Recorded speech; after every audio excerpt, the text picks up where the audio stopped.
Hello everyone, welcome to our channel. బంగాళాఖాతంలో ఏర్పడిన ఉపరితల ఆవర్తన ద్రోణి తెలుగు రాష్ట్రాల్లోని పలు జిల్లాల్లో భారీగా కురవనున్నటువంటి వర్షాలు. వివరాల్లోకి వెళ్దాం, వాతావరణ పరిస్థితులు తెలుసుకుందాం. వాటన్నిటికంటే ముందు మీరు ఇంకా మన ఛానల్ కనుక సబ్స్క్రైబ్ చేయనట్లయితే ప్లీజ్ సబ్స్క్రైబ్ చేయండి. ఇక వివరాల్లో కనుక వెళ్ళినట్లయితే బంగాళాఖాతంలో ఏర్పడిన ఉపరితల ఆవర్తన ద్రోణి మరింతగా బలపడుతుంది.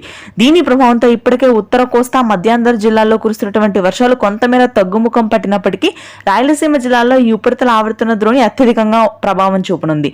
నెల్లూరు, ప్రకాశం, తిరుపతి, చిత్తూరు, పీలేరు, నగిరి, గూడూరు, నారాయణపేట, శ్రీకాళహస్తి, రేణిగుంట, పుత్తూరు, తిరుపతి, రాజంపేట, రాయచోటి, పుట్టపర్తి, కడప, తాడిపత్రి, బద్దువేల్, ఉదయగిరి, బనగానపల్లి, నంద్యాల, అదోని, గుంతకల్, అనంతపూర్, ధర్మవరం, పెనుగొండ, లేపాక్షి, హార్స్లీ హిల్స్ ప్రాంతాల్లో కూడా భారీ వర్షపాతం నమోదవుతుందని వాతావరణ కేంద్రం వెల్లడించింది. ఇక తెలంగాణ వ్యాప్తంగా ప్రస్తుతానికి అయితే పొడి వాతావరణం కొనసాగుతుంది. అయితే డిసెంబర్ 28, 29 తేదీల్లో మధ్య తెలంగాణ జిల్లాలు హైదరాబాద్ నగరం కానీ, ఖమ్మం, భద్రాద్రి, కొత్తగూడెం, మేడ్చల్ ప్రాంతాల్లో తేలికపాటి వర్షపాతం నమోదవుతుందని వాతావరణ కేంద్రం వెల్లడించింది.